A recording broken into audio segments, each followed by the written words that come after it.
गाँव में उत्पात मचाऊछि गोठ छड़ा दंता। केन्दुझर जिला चंपुआ रेंज सीतारामपुर गाँव में पशि दंताटी उत्पात मचाऊछि। सीतारामपुर गाँव में पशि दुईटी घर भांगा सहित चकुलिया गाँव में गोटे गाई को आक्रमण कर मारी देथिबा सूचना मिली।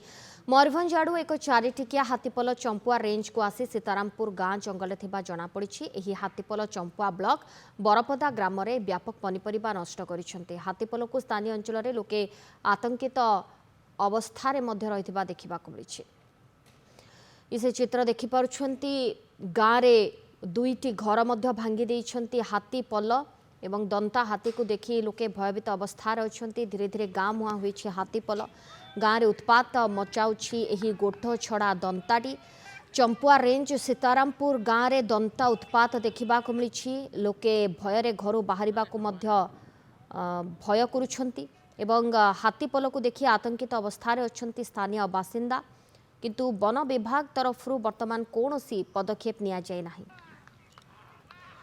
रंजन कुमार प्रधान चंपुआ रिपोर्टर आम सहित फोन लाइन जोड़ी होती। रंजन ए बाबद रे वन विभाग कर्तृपक्ष किछि पदक्षेप नेले? हाँ सोनाली, यही घटनाटी आज सकाळु घटी। सदर रेंज अंचल एक दंता हाथी आम चंपुआ रेंज उखुणा सेक्शन चकुड़िया ग्राम प्रवेश करथिला। सकाळु एक गाई को से आक्रमण करथिला। गाईटी आक्रमण में मृत्युवरण करछि। परे दुईटी घर भांगी उक्त हाथी। तेरे खबर पाई उखुणा वनपाल घटनास्थल में पहुंची यार तदंत आरंभ करथिबा जଣା पड़िछि। किंतु लोके वर्तमान केते आतंकित अछंती एवं पाखापाखी जो हाथी पल को पाखरे अछंती वन विभाग सेमानक उपरे तीक्ष्ण नजर रखिछि कि? हाँ, चंपुआ रेंज चकुड़िया गाँव में एक गोठ छड़ा हाथी थिबा बेले चंपुआ रेंज छालिया बेड़ा जंगल चारोटी दंता हाथी अच्छा। यही चारोटी हाथी गत काली मयूरभंज सेक्शन रु से पछी आसते चंपुआ रेंज को।